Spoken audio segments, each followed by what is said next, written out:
Hello everyone, welcome back to the channel. In today's video, I'm going to show you how you can reset your Eufy SoloCam security camera in 2026.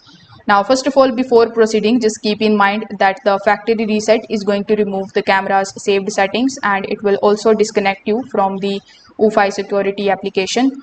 Therefore, you will need to set up the camera again after the reset is complete, and it's a good idea for you to save any of the important recordings beforehand.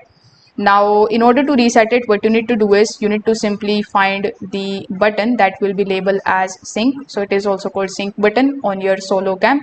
So depending on your model, the button is usually located on the back, bottom, or near the charging port, and it may be protected by the weather resistant cover.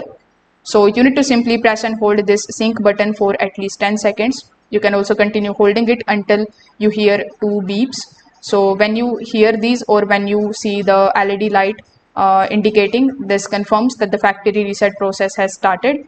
So that way you need to release the button and allow the camera for about a minute to reboot. And during this time, the status LED may flash blue and change the colors while the camera restores its factory settings. So once the reset is completed, you need to basically set up or add the camera again inside your Eufy Smart application. So if this video helped you out, make sure that you like this video and subscribe to the channel. Thanks for watching.